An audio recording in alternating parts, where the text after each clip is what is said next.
आज शाम के वचन के मनन के लिए हम लोग निकालेंगे निर्गमन उसका 16वां अध्याय, एक्सोडस चैप्टर 16। पिछली बार हम लोग 16वें अध्याय से मनन कर रहे थे। आज हम आगे की ओर जाएंगे। 16वां अध्याय मैं इसलिए बोला हूँ कि एक आयत पे को हम देखते हुए उसके बाद हम आगे की ओर बढ़ेंगे। निर्गमन उसका 16वां अध्याय और उसकी 8वीं आयत को हम पढ़ेंगे। Exodus chapter 16 verse 8। फिर मूसा ने कहा, यह तब होगा जब यहोवा सांझ को तुम्हें खाने के लिए मांस और भोर को रोटी मन माने देगा, क्योंकि तुम जो उस पर बुड़बुड़ाते हो उसे वह सुनता है। और हम क्या हैं? तुम्हारा बुड़बुड़ाना हम पर नहीं, यहोवा ही पर होता है।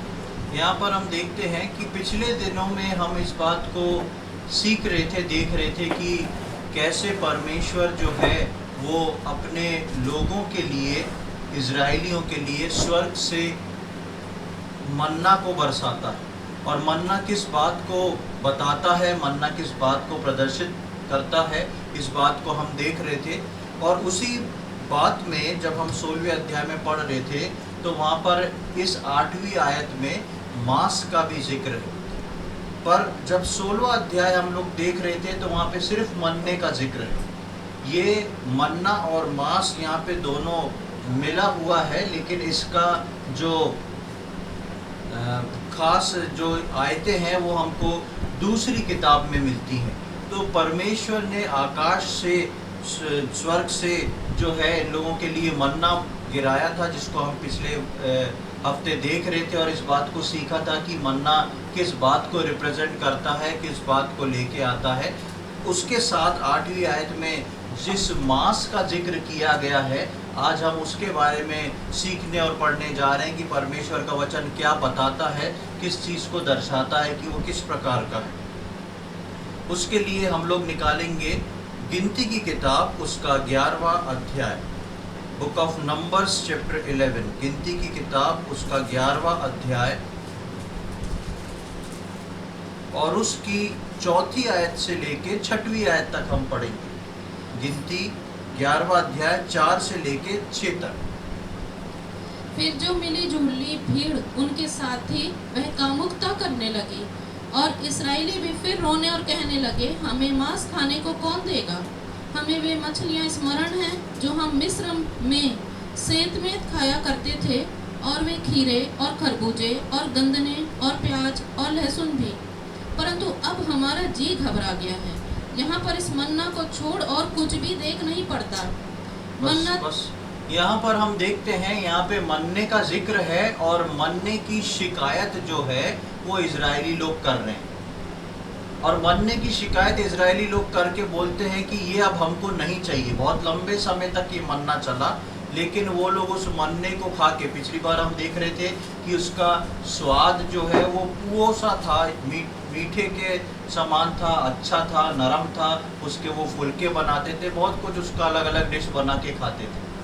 यहाँ पर हम देखते हैं कि एक कंप्लेन करते हैं कि हमारा जी जो है अब इससे ऊब गया है, जी जो है इससे भर गया। इस सब का कारण क्या था वो 4थी आयत से शुरू होता है, जो हमने 4थी आयत को पढ़ा। वहाँ लिखा है, फिर जो मिली जुली भीड़ उनके साथ थी। जब आप निर्गमन के शुरुआती दौर में देखेंगे कि जब मिस्र से इजरायली लोग बाहर निकले थे तो वहाँ लिखा है एक मिली जुली भीड़ उनके साथ निकली। ये मिली जुली भीड़ इजराइल के लोग नहीं थे, ये मिली जुली भीड़ जो थी मिस्र में रहने वाले कई लोग थे, जो इतने इन 10 विपत्तियों को देख के, आश्चर्य कर्म को देख के परमेश्वर पर विश्वास करने लगे थे। और ये इस बात को जान गए थे कि ये परमेश्वर सच्चा परमेश्वर है, और इस कारण से ये लोग जो थे वो इजराइलियों के साथ समुद्र पार होके निकल गए थे। ये इजराइलियों के साथ जो मिली जुली भीड़ थी, ये इनके साथ लगातार चलती जा रही थी और उसी परमेश्वर की आड़ में चल रही थी।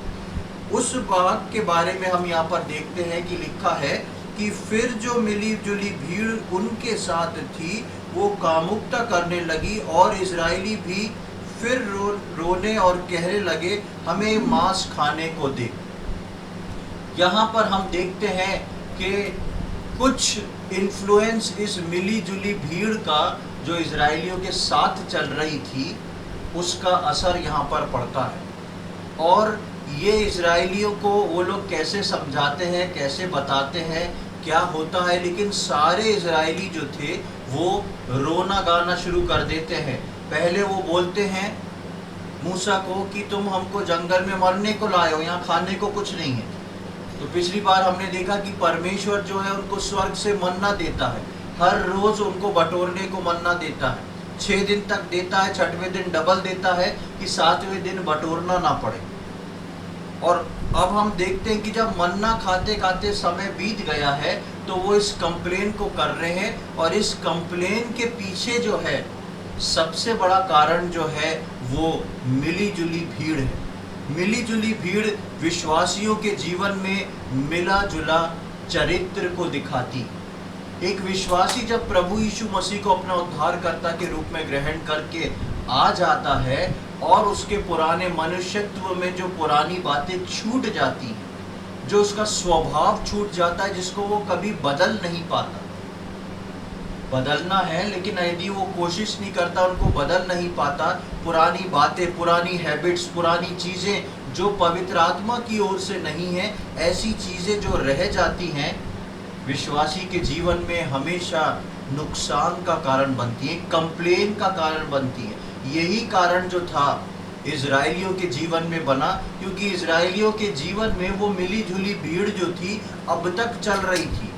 और ये मिली जुली भीड़ जो अब तक चल रही थी, इसके कारण से वहाँ पर वो उनकी कंप्लेन से पहले पर्टिकुलर उस वर्ष को लिखा गया है 4th आयत को, कि वो मिली जुली भीड़ जो थी वो कुछ ऐसे कार्य को करने लगी और उनका साथ जो था इजरायली देते थे, जिसके कारण इजरायलियों को लगा कि ये परमेश्वर को हमारी चिंता नहीं है, या ये परमेश्वर जिस कार्य को कर रहा है वो हमारे लिए पर्याप्त नहीं है। प्रियो, कई बार विश्वासी जीवन में जब विश्वासी प्रभु को थाम के चलता है और ये जो मिला जुला चरित्र उसके जीवन में छूट जाता है, पुराना मनुष्यत्व उसके जीवन में छूट जाता है, वो उसके जीवन में हर थोड़े दिन में, हर कुछ समय में डाउट को उत्पन्न करता है। उन डाउट को लाता है, क्या वास्तव में परमेश्वर को मेरी चिंता है? क्या वास्तव में परमेश्वर मेरी प्रार्थनाओं को सुनता है? क्या वास्तव में परमेश्वर मेरे लिए कुछ सोच के रखा है? क्या वास्तव में परमेश्वर मेरे लिए कार्य करता है? ये सारे प्रश्न चिन्ह एक विश्वासी के जीवन में आते हैं, लेकिन वो अपने आप को खुद झांक के अपने अंदर ये नहीं सोचता, क्या वास्तव में मैं पूरी तरह यीशु मसीह के चरित्र में बदल चुका हूँ? क्या वास्तव में मैं यीशु मसीह के स्वभाव में बदल चुका हूँ? जब तक एक विश्वासी यीशु मसीह के स्वभाव में, पूरे डीलडॉल में पूरी तरह नहीं आ जाता, जब तक उसका पुराना चरित्र उसके साथ चलता है, जब तक उसका पुराना मनुष्यत्व उसके साथ चलता है, तब तक उसके जीवन में हर कुछ समय में एक प्रश्न चिन्ह आके खड़ा होता है, एक डाउट आके खड़ा होता है उसके विश्वास के विरोध में और उसके परमेश्वर के विरोध में। और उसी बात को हम देखते हैं कि यहाँ पर वो लोग इस बात को लेके आते हैं और वो लोग जो इजरायली हैं वो इस प्रकार से कंप्लेन करते हैं कि हमें वे मछलियाँ स्मरण हैं जो हम मिस्र में शेत में खाया करते थे। उसी बात का जिक्र कर रहे हैं, मिस्र के अच्छे अच्छे फूड के बारे में वो बता रहे हैं कि हम वहाँ के इन सारी चीज़ों को, वहाँ का प्याज, लहसुन और खरबूजे और मछलियाँ और मीट, ये सब चीज़ें खाया करते थे। वो ज़िंदगी जो थी बेहतर थी। कई बार जब एक मिला जुला चरित्र विश्वासी के जीवन में रहता है तो पुराना जीवन हमको कई बार लगता है वो ज़्यादा अच्छा था, मैं फ्री था, कम से कम कहीं भी आऊँ, कहीं भी जाऊँ, कुछ भी करूँ। लेकिन प्रियो, ये सारी बातें जो है शैतान हमारे दिमाग में लाता है और शैतान इसमें बहुत अहम भूमिका निभाता है। हमेशा हमारे माइंड को सबसे पहले पकड़ता है, ये बताने को वो पहले का समय अच्छा था, मैं उस चीज़ में ज़्यादा बेहतर था। लेकिन ये भीड़ जिसको परमेश्वर ले जा रहा है, ये एक आज़ाद देश में, कनान में ले जा रहा है। विश्वासियों को प्रभु यीशु मसीह उस आत्मिक कनान में लेके जाने वाला है जिसकी हम सब बाट जो रहे हैं। और उसी बात को यहाँ पर बताया गया है कि पुराने नियम में क्या हुआ। वो लोग इस बात की कंप्लेन करते हैं, और उसके बाद जब वो इस बात की कंप्लेन करते हैं तो हम देखते हैं कि परमेश्वर के विरोध में खड़े हो जाते हैं। जाने अनजाने में वो लोग इस बात को रखते हुए परमेश्वर के विरोध में जाके खड़े हैं। और जब हम उसके 18वीं आयत में पढ़ते हैं, 18 से लेके 21 तक, 11वें अध्याय की। और लोगों से कहे, कल के लिए अपने को पवित्र करो। नहीं, एक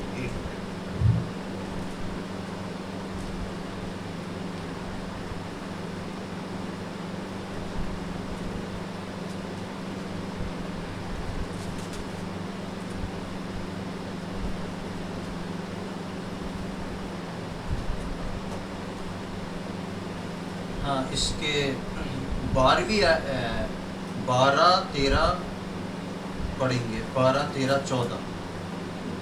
क्या ये सब लोग मेरी ही कोख में पड़े थे? क्या मैं ही ने इनको उत्पन्न किया? जो तू मुझसे कहता है कि जैसे पिता दूध पीते बालक को अपनी गोद में उठाए फिरता है, वैसे ही मैं इन लोगों को अपनी गोद में उठाकर उस देश में ले जाऊं जिसके देने की शपथ तूने उनके पूर्वजों से खाई है। मुझे इतना मांस कहाँ से मिले कि इन सब लोगों को दूं? ये कह कर मेरे पास रो रहे हैं कि तू हमें मांस खाने को दे। मैं अकेला इन सब लोगों का भार नहीं संभाल सकता, क्योंकि ये मेरी शक्ति के बाहर है। और जो तुझे मेरे साथ यही व्यवहार करना है, तो मुझ पर तेरा इतना अनुग्रह हो कि तू मेरे प्राण एकदम ले ले, जिससे मैं अपनी दुर्दशा न देखने पाऊँ। यहाँ पर हम देखते हैं ये सारी बातें मूसा को जब पता पड़ती हैं तो मूसा बहुत दुखी होता है। मूसा जब बहुत दुखी होता है तो वो अपने हृदय को परमेश्वर के सम्मुख उंडेल देता है कि परमेश्वर, वाचा तो तूने बांधी है इन लोगों के साथ, वायदा तो तूने किया है इन लोगों को मिस्र से निकाल के कनान पहुंचाने का, पर इन सबकी कंप्लेंट्स जो हैं वो मेरे पास आती हैं, और मैं कैसे इतने लोगों का भार उठा के चलूं। और वहाँ पर मूसा बोलता है कि मेरे लिए बेहतर काम यही है कि तू मुझ पर तेरा इतना अनुग्रह हो कि मेरे प्राण एकदम ले ले, जिससे मैं अपनी दुर्दशा ना देखने पाऊँ। वहाँ पर पुराने इतिहासकार इस बात को बताते हैं कि ये मिली जुली भीड़ इजराइलियों के साथ इतनी कट्टरता में आ गई थी कि ये लोग चाहते थे कि मूसा को पथराव करके मार दें। मूसा के विरोध में इतना ज़्यादा खड़े हो गए थे इस बात को सोचते हुए कि ये हमको यहाँ पे मरने के लिए ले आया है, हमको यहाँ पे खाने पीने को कुछ नहीं मिल रहा है, हमारे मनचाहा खाना नहीं मिल रहा है। और इसलिए मूसा बोलता है, यहाँ पर उसने उस बात को थोड़ा सा मेंशन किया है कि मेरे प्राण को तू एकदम ले ले परमेश्वर, जिससे मैं अपनी दुर्दशा ना देखना पाऊँ। ऐसा ना हो कि मैं इन लोगों के द्वारा मिटाया जाऊँ, ये लोग मुझको पथराव करके मार दें। ये परमेश्वर का दास जो है उन लोगों के जो कंप्लेन से उसको लेके परमेश्वर से बोलता है, और परमेश्वर को बोलता है कि परमेश्वर, ये क्या चीज़ आ गई है मेरे सामने, मैं कैसे इस चीज़ को पार करूं। पिछले हफ्ते हम लोग प्रार्थना के विषय में उस एलिया के बारे में भी देख रहे थे कि एलिया परमेश्वर के पास जाके ऐसे ही बात को बोलता है। मूसा के साथ भी हम देखते हैं कि एक समय ऐसा आया कि मूसा चारों तरफ से देख के, मूसा विश्वास में कमज़ोर नहीं है, मूसा अपने विश्वास से पीछे नहीं हट रहा है, लेकिन मूसा जो है एक बुजुर्ग अवस्था में है, और मूसा जो है थक चुका है इन सारी चीज़ों से। इसलिए मूसा बोलता है कि परमेश्वर, मेरे को आप जाने दीजिए, मेरे को आप अपने पास बुला लीजिए, मेरे को आगे सर्व नहीं करना है, ताकि ऐसा ना हो कि मैं अपनी दुर्दशा मुझको अपनी आंखों से देखना पड़े। जैसे ही मूसा इस बातों को बोलता है, परमेश्वर उसको उत्तर देता है, और उसकी हम 18 से 21वीं आयत को पढ़ेंगे।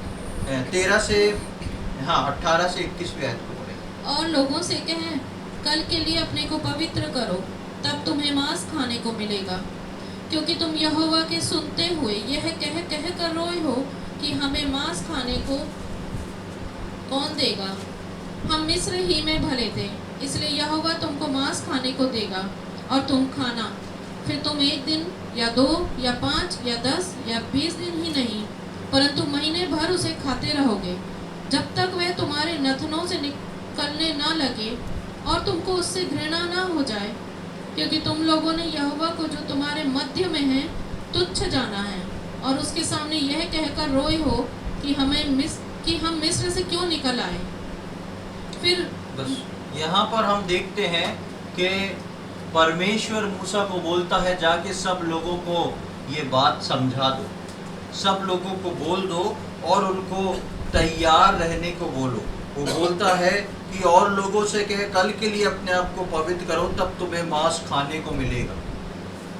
परमेश्वर बोल देता है ठीक है, अगर तुमको ये लगता है कि ये परमेश्वर हमको खाने को मांस नहीं दे रहा, तो मैं तुमको खाने को मांस दूंगा।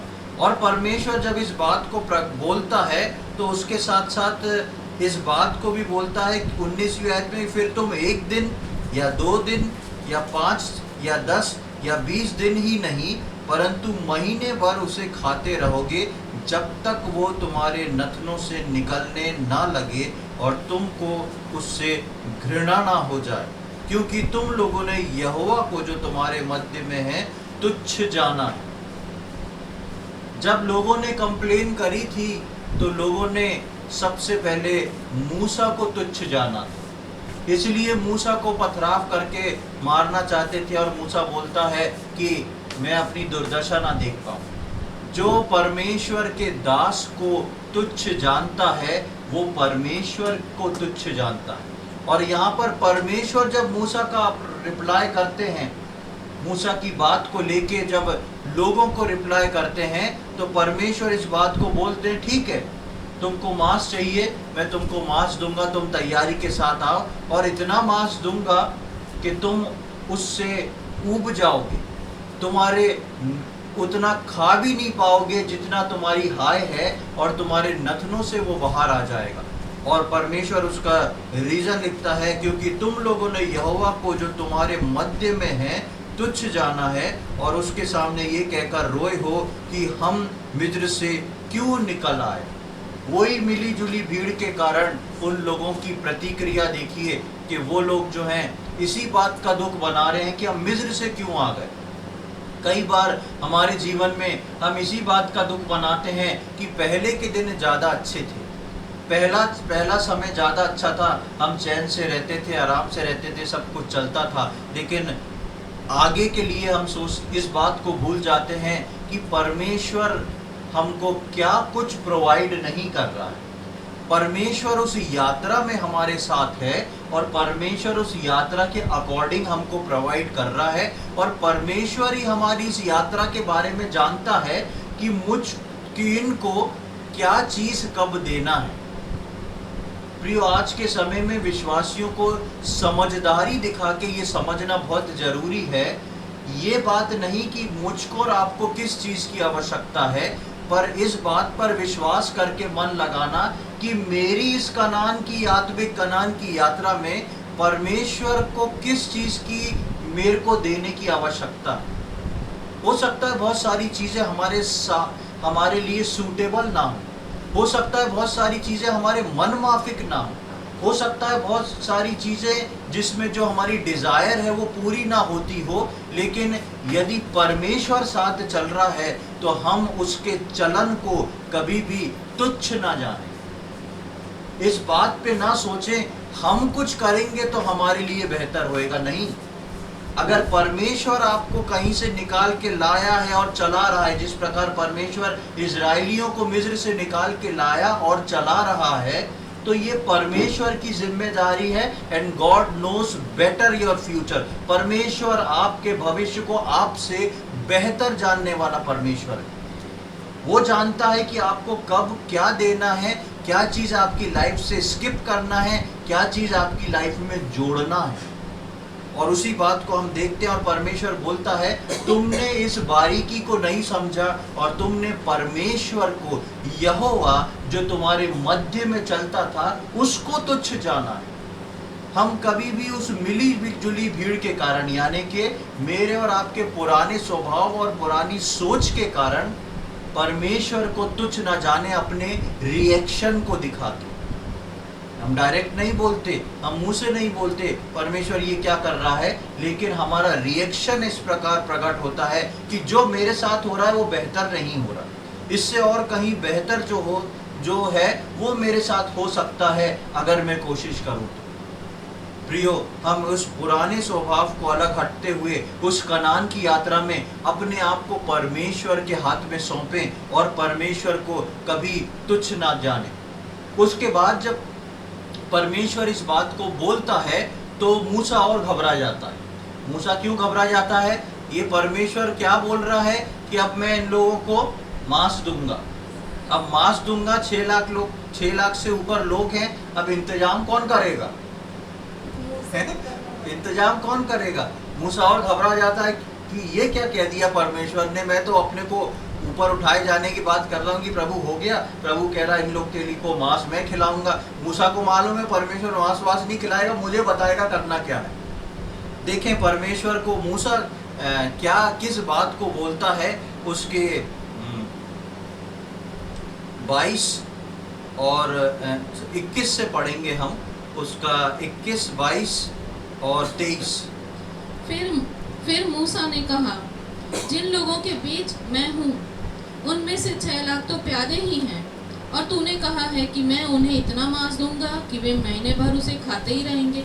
क्या वे सब भेड़ बकरी गाय बैल उनके लिए मारे जाएं कि उनको मांस मिले, या क्या समुद्र की सब मछलियां उनके लिए इकट्ठी की जाए कि उनको मांस मिले? हाँ, बस यहाँ पर हम देखते हैं कि मूसा जो है वो घबरा जाता है और मूसा कहता है परमेश्वर यहाँ 6 लाख तो प्यादे ही हैं जो चलने वाले हैं, और तूने कहा कि मैं इतना मांस दूंगा। एक दिन की ट्रीट नहीं है, एक दिन की बात नहीं है।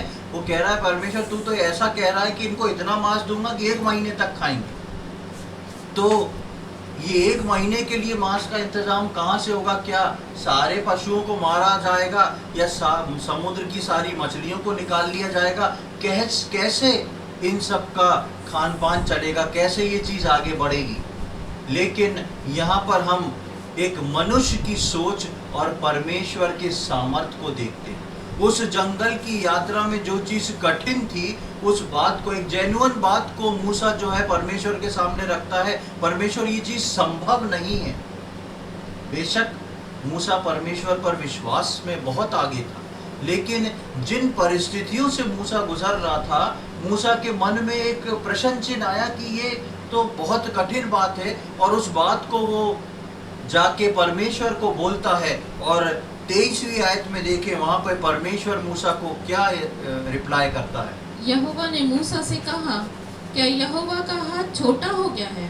अब तू देखेगा कि मेरा वचन जो मैंने तुझसे कहा है वह पूरा होता है कि नहीं। हाँ, यहोवा ने मूसा से कहा, क्या यहोवा का हाथ छोटा हो गया है? प्रियो, कई बार हमारे जीवन में जब परिस्थितियों से हम गुजरते हैं, हमको लगता है कि मुझको अपने बल से कुछ करना जरूरी है, क्योंकि जो मैं कर रहा हूँ या जो मेरे जीवन में चल रहा है, ये होना जिसको मैं चाह रहा हूँ, ये होना मुझको असंभव लग रहा है। लेकिन परमेश्वर इस मूसा को जवाब देता है, तूने इसको क्या सोच लिया है? मैं जो दुनिया को बनाया हूँ, इस सृष्टि को बनाया हूँ, सूरज चांद तारों को बनाया हूँ, मैं जो अपने इस भीड़ को अपनी निज प्रजा बना के अपना पुत्र बोल के निकाल के लाया हूँ, क्या इनकी गिनती के अनुसार मैं इनको खाने को नहीं दे सकता?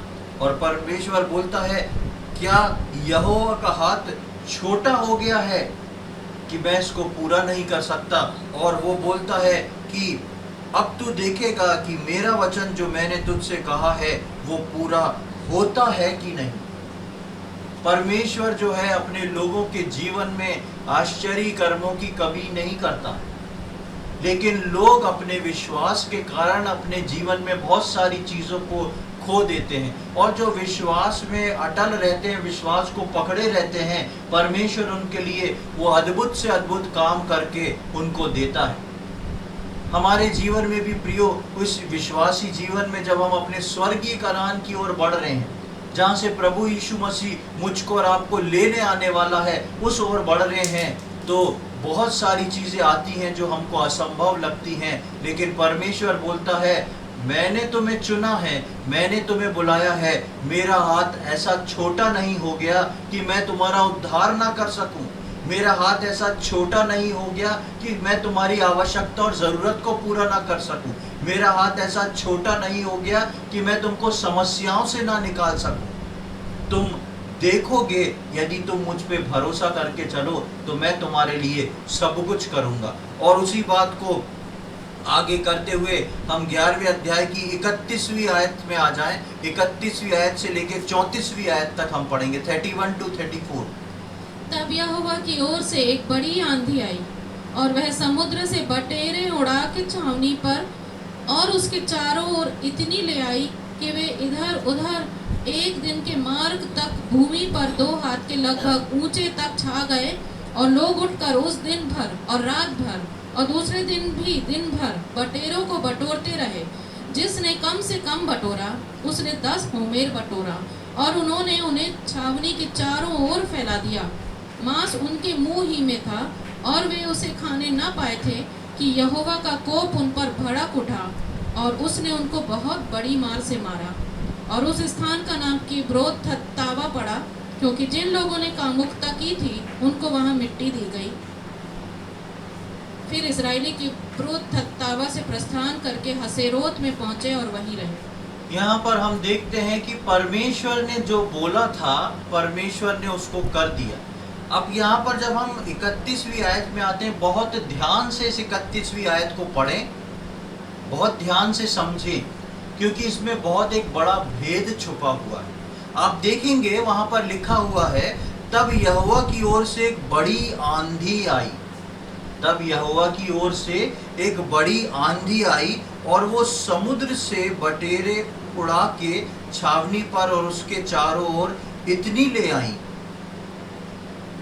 ढेर लग गया। लेकिन इस वर्ष की शुरुआत होती है, परमेश्वर की ओर से एक बड़ी आंधी आई। बाइबल में जब परमेश्वर की ओर से आंधी का जिक्र होता है तो वो परमेश्वर के विरोध में विरोधियों के लिए चलती है। ये आंधी जो है वो एक विरोध को बताती है। आप देखेंगे ये आंधी चली और बटेरे बरसी। बटेरे जो थी समुद्र से निकली। यहाँ पर लिखा है कि समुद्र से बटेरे उनकी छावनी पर और उनके चारों ओर इतनी ले आई, जबकि बटेरे जो है समुद्र में नहीं पाई जाती। बटेरे जो है सूखी जगहों पे, सूखे क्षेत्रों में, पहाड़ी क्षेत्र के अंदर नीचे रहने वाली एक बर्ड है। लेकिन परमेश्वर जो है अद्भुत काम करता है, लेकिन ये अद्भुत काम करने के लिए परमेश्वर का सबसे पहले हम देखेंगे तरीका क्या है।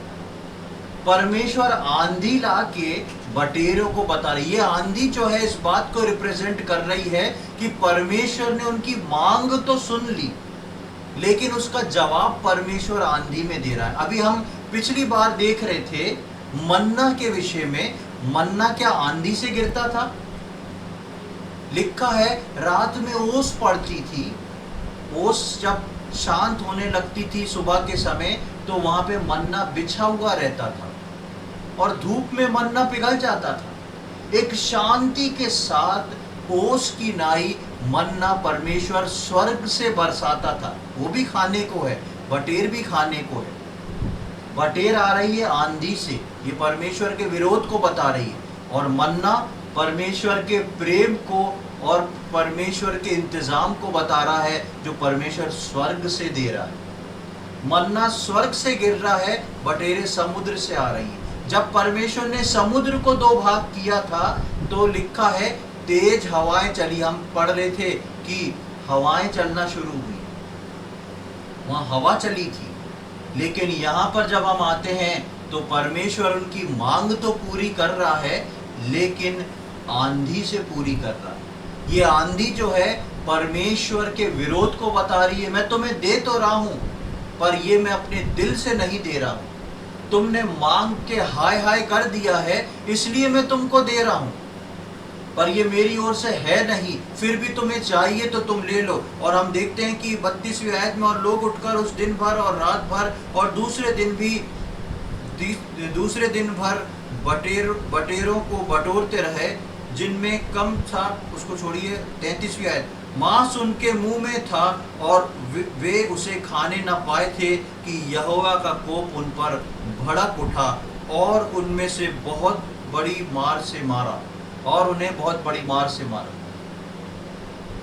इतना दे दिया कि वो भी अंधों की नाई बटेर रहे हैं, दिन में बटोर रहे हैं, रात में बटोर रहे हैं, और उसको पूरा ड्रेस करके साफ करके वो खाने जा रहे हैं, एकदम कूद पड़े हैं उसको खाने के लिए। लेकिन परमेश्वर का लिखा है क्रोध उन पे भड़का, वो खा भी नहीं पाए थे कि परमेश्वर का न्याय उनके ऊपर आ गया। क्यों आ गया? वो परमेश्वर ने पहले ही बता दिया था, मैं आंधी के साथ इस बटेर को ला रहा हूं। परमेश्वर की मर्जी में बटेर नहीं थी। और मैंने पहले भी आपको बताया था, इन लोगों के पास ऐसा नहीं था कि ये लोग नॉनवेज नहीं खा सकते थे। इनके पास इनके घरेलू पशु बहुत सारे थे और बहुत ही आशीषित था उनके पशु, बहुत सारे बच्चे देते थे, बहुत ढेर था इनके पास। ऐसा नहीं था कि इनको नॉनवेज नहीं मिल रहा था। लेकिन जो मिली जुली भीड़ थी उसने इनके दिमाग को पलट दिया था। इनने जो मिल रहा था उसको तुच्छ जाना, जो मन्ना दिया जा रहा था, जो परमेश्वर की दया, जो परमेश्वर के प्रेम से दिया जा रहा था, वो उनको स्वीकार नहीं हुआ। और वो बोलते हैं हम इस तुच्छ चीज को खा खा के थक चुके हैं। परमेश्वर के दिए हुए दान को वो लोग तुच्छ बोल रहे थे। और परमेश्वर बोलता है ठीक है, तुम्हें जो चाहिए वो मैं दूंगा, लेकिन भुगतान जो है वो तुमको भुगतना पड़ेगा। और जब हम 34वीं आयत में आते हैं तो वहां पर हम देखते हैं कि उस स्थान का नाम जो था वो किब्रोत तावा रख दिया गया। उस स्थान का नाम किब्रोत तावा रख दिया गया। इस किब्रोत तावा का अर्थ होता है grave of greediness, the grave of greediness, लालच की कब्र। इन लोगों ने क्या लालच किया था? इन लोगों ने ऐसे पाप करके ऐसा लालच किया था कि हमको ये चाहिए। जो चीज परमेश्वर ने उनके मेन्यू में नहीं रखी थी, उन्होंने उस चीज को डिमांड किया। परमेश्वर हमको ये चाहिए। इस यात्रा में उनने ये नहीं बोला परमेश्वर हम आपके सम्मुख नम्र और दीन होते हैं, हमको कनान पहुंचना है जल्दी, आप कनान के अनुसार हमको बदलिए ताकि हम जल्दी पहुंच सकें। लेकिन उनको यात्रा में खाने की चिंता ज्यादा हुई और वो उनने लालसा किया। और ये लालसा जो था उस मिली जुली भीड़ के इन्फ्लुएंस का था। प्रियो, हमारे जीवन में भी कई बार हमारे पुराने स्वभाव का जो इन्फ्लुएंस होता है वो हमको दबाता है और उसके कारण हम परमेश्वर के और परमेश्वर के दास के अगेंस्ट में खड़े होते हैं। परमेश्वर को तुच्छ जानते हैं और हम कहते हैं मेरे लिए ये बेहतर था, मेरे लिए ये जरूरी था। हम कभी भी ऐसा ना करें। हम उससे प्रेम से हर रोज मन्ना को लें। हम उसके साथ जबरदस्ती करके आंधी से बटेरों को ना लें, लेकिन हम उसके प्रेम से हर रोज मन्ना को लें। हर रोज सुबह जाके हम उस मन्ना को बटोरें जो वो अपनी बड़ी दया में स्वर्ग से गिरा रहा है। वो अपने क्रोध की आंधी में जिन बातों को रख रहा है उसके पीछे ना भागे। हो सकता है वो चीजें हमारे लिए जरूरी हो, आवश्यक हो, लेकिन परमेश्वर की नजर में वो हमारे लिए हो सकता है जरूरी नहीं है, इसलिए परमेश्वर हमको नहीं दे रहा है। परमेश्वर जानता है कि हमको इस कनान की यात्रा में किस चीज की आवश्यकता है, कैसे मुझको अपने बच्चों को लेके जाना है। पिछली बार हम पढ़ रहे थे, परमेश्वर बोलता है मैंने तुम्हें भूखा भी रहने दिया और प्यासा भी रहने दिया। या परमेश्वर नहीं जानता उसके बच्चों को भूख और प्यास दोनों लगती है, लेकिन फिर भी परमेश्वर ने उनको भूखा भी रहने दिया, प्यासा भी रहने दिया कि वो परमेश्वर पे डिपेंड होना सीखे। प्रियो, आज हम कनान की यात्रा में हैं और आज मुझको और आपको हर दिन उस मन्ने को लेके परमेश्वर पर डिपेंड होना सीखना बहुत आवश्यक है। पुराने नियम के लोगों के लिए जो बात रखी थी वही नए नियम के लोगों के लिए ये बात है। पुराने नियम जिस यात्रा में थे इजरायली लोग, हम नए नियम के विश्वासी जो हैं कनान की उस आत्मिक कनान की यात्रा में जहाँ से प्रभु यीशु मसीह मुझको और आपको लेने आने वाला है। हम उस दौड़ में ना भागें जो मिली जुली भीड़ कर रही है। हम उस दौड़ में ना भागें जो संसार सोचता और करता है। हम उस दौड़ में आगे रहें जिसमें हम परमेश्वर के प्रति विश्वास योग्य हैं। हम उस दौड़ में आगे रहें जिसमें हम अपने परमेश्वर को पकड़े रहें। और एक आयत को हम देखेंगे, भजन 106 उसका 12 से 15, साम्स 106, भजन 106 उसका 12 से 15।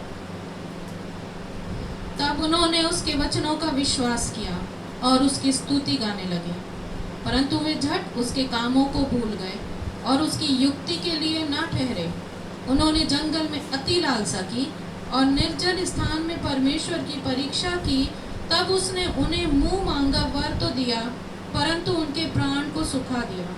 यहाँ पे हम उसी बात के जिक्र को देखते हैं जिस इंसिडेंट्स को हम अभी पढ़ के आ रहे हैं, कि उन लोग ने परमेश्वर को धन्यवाद दिया, उसकी स्तुति करी। 13वीं आयत में लिखा है, परंतु वे झट उसके कामों को भूल गए। उन्होंने मन्ना खाया, खुश हो गए, धन्यवाद दिया प्रभु को, परंतु झट उसके कामों को भूल गए। उन्हें उस कड़वे पानी को परमेश्वर ने मीठा करके दिया। परमेश्वर ने उनको जो है 70 खजूर के वृक्ष दिए। परमेश्वर ने उनको 12 मीठे पानी के सोते दिए। उन सब बातों में परमेश्वर को धन्यवाद दिया, लेकिन झटपट सारी बातों को भूल गए, सारी आशीषों को भूल गए। और लिखा है, परंतु वे झट उसके कामों को भूल गए और उसकी युक्तियों के लिए ना ठहरे। परमेश्वर की एक स्ट्रेटेजी थी अपने लोगों को आगे बढ़ाने के लिए। परमेश्वर के लोग उसकी युक्तियों के लिए नहीं ठहरे। परमेश्वर के लोग जो थे अपनी युक्तियों के अनुसार चलना ज्यादा पसंद किए। प्रियो, मेरे और आपके जीवन में भी कई बार ऐसा होता है कि हम परमेश्वर की युक्तियों के लिए सिर्फ तब तक ठहरना चाहते हैं जब तक वो युक्ति हमारे मन चाहे या हमारे अनुसार हो रही है, तब तक परमेश्वर बहुत अच्छा है। और यदि कुछ प्लानिंग हमारे हिसाब से नहीं हुई तो हमको लगता है कि नहीं, अब मुझे कुछ करना है क्योंकि मेरे लिए बेहतर ये है। लेकिन परमेश्वर जानता है कि उसके लोगों के लिए बेहतर क्या है। परमेश्वर की युक्तियों के लिए जब हम नहीं ठहरते हैं तो हम इस प्रकार की समस्या में आते हैं। यही चीज़ जो थी इन लोगों के साथ भी हुई, और यही चीज़ जो है हम लोगों के भी साथ में कई बार विश्वासियों के साथ में होती है। Sometimes we also not wait for his unfolding planning for us. कई बार हम भी जो है उसकी उस स्ट्रेटेजी, वो उसकी युक्तियों के लिए नहीं ठहरते जो अब तक उसने उजागर नहीं करी, क्योंकि हमको दिखता नहीं है। लेकिन परमेश्वर को सब कुछ दिखता है। कई बार हमको लगता है कि ये सारी चीज़ें अच्छी नहीं हो रही हैं, लेकिन परमेश्वर जानता है इसमें मेरे और आपके लिए क्या चीज़ बेहतर है। और हम देखते हैं कि 14वीं आयत में लिखा है, उन्होंने जंगल में अति लालसा की और निर्जल स्थान में परमेश्वर की परीक्षा की। तब उसने उन्हें मुंह मांगा वर तो दिया, परंतु उनके प्राणों को सुखा दिया। हम कभी भी ऐसे विश्वासी ना बने कि परमेश्वर से वो मांगे जो मुझको चाहिए। बेशक हम अपनी बातों को परमेश्वर के सम्मुख रख सकते हैं, परमेश्वर हमारे मन को जानता है, लेकिन जब हम परमेश्वर की मर्जी को, जब हम परमेश्वर की इच्छा को पहला स्थान देते हैं, परमेश्वर को आदर देते हैं, तो परमेश्वर जो है हमारे लिए जो हमने सोचा था उससे भी बेहतर करता है। और उसी बात को हम देखते हैं कि वो जब नहीं मान रहे थे तो लिखा है, परमेश्वर ने उन्हें मुंह मांगा वर तो दिया, परंतु उनके प्राणों को सुखा दिया। प्राणों को सुखा देना यानी कि पूरी तरह मुरझा गया उनका जीवन। मांस खाने को तो मिल गया, लेकिन लिखा है वहां पे हमने पढ़ा कि वो खा भी नहीं पाए थे कि उनके नथनों से मांस निकलने लगा। उनने अपनी लालसा तो पूरी कर ली, लेकिन परमेश्वर के विरोध में खड़े हो गए। प्रियो, मेरे और आपके जीवन में भी हमको परमेश्वर की उस युक्ति का इंतजार करना बहुत आवश्यक है। हमको इस प्रकार इजरायलियों के समान भटकना नहीं है, या परमेश्वर के पीछे नहीं लगना, परमेश्वर ये चाहिए, ये चाहिए, ये चाहिए, मुझे यही चाहिए। परमेश्वर कहता ठीक है ले लो, लेकिन मैं दे तो रहा हूं, लेकिन तुम इसको जीवन भर भुगतोगे अब। और हम देखते हैं कि वो जगह जहाँ पे ये इंसिडेंस हुआ था, वो जगह जो थी कब्र का, लालच की कब्र का एक स्थान बन गया था। ग्रेव ऑफ ग्रीडीनेस, लालच की कब्र का एक स्थान बन गया। प्रियो, मेरे और आपके आत्मिक जीवन में, हम अपने आत्मिक जीवन में ऐसी ग्रेव ऑफ ग्रीडीनेस कभी ना बनाए। परमेश्वर ने तुरंत उनका न्याय कर दिया, क्योंकि वो पुराना नियम था।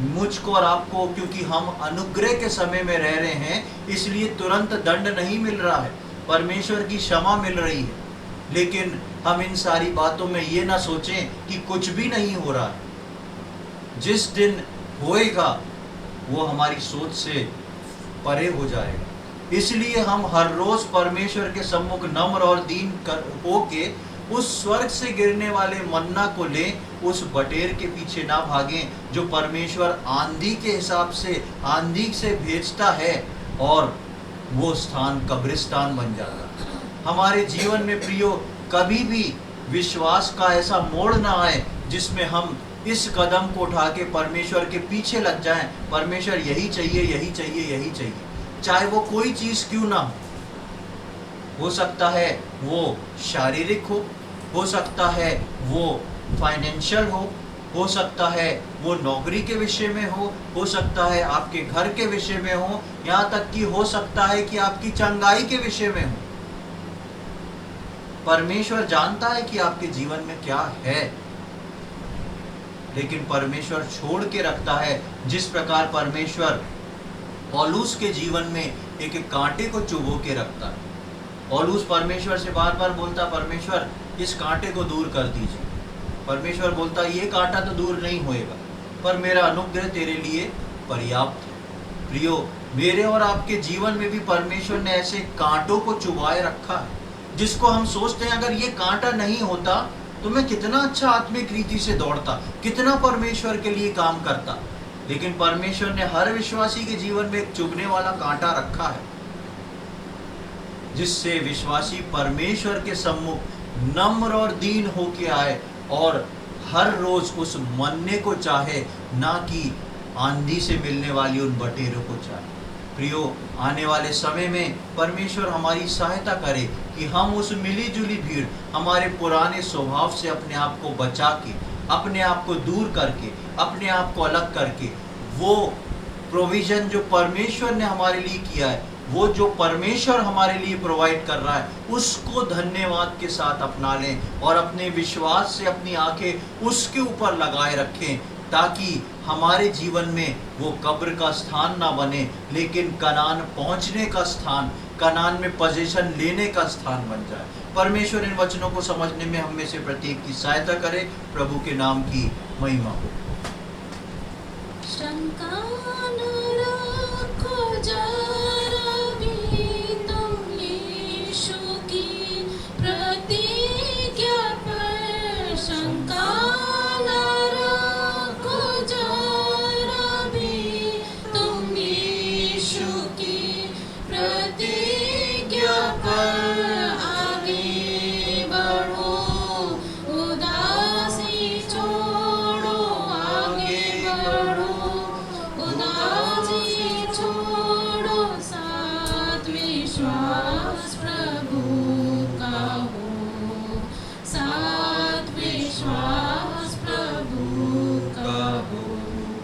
उठो जागो हे मसीहो, यरदन पार जाने को, छोड़ो छोड़ो मिस्र का सब सुख, विलास और माया को। आइए हम प्रार्थना करें।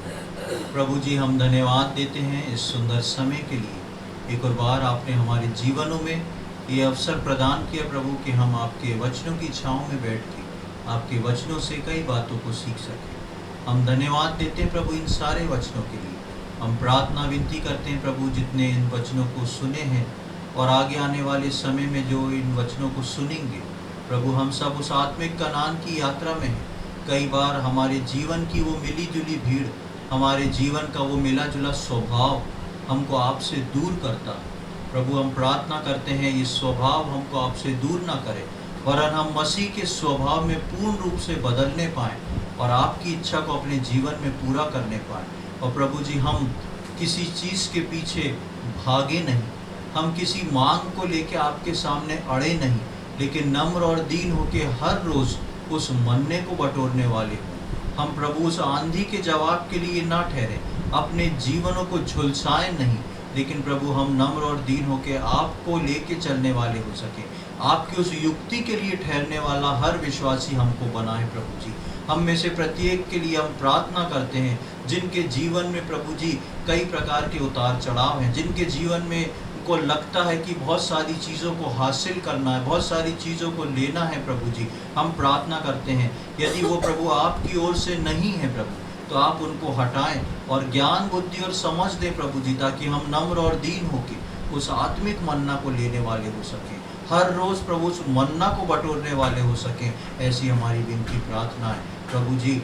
शैतान के बंधन में जब हम सब के दिल दिमाग पे प्रभु शैतान जो काम करता है, उसके सब बंधनों को हम यीशु मसीह के नाम से तोड़ते हैं और आपके स्वभाव में होके हम चल सकें, ऐसी हम हर व्यक्ति के लिए प्रार्थना करते हैं, आपकी बड़ी दया को चाहते हैं। धन्यवाद देते हैं प्रभु इस समय के लिए, आपने हमारी प्रार्थना को सुना, उसके लिए हम धन्यवाद देते हैं। ये सारी बातें अपने उद्धार करता प्रभु यीशु मसीह के पवित्र और मीठे नाम से मांगते हैं, आमीन।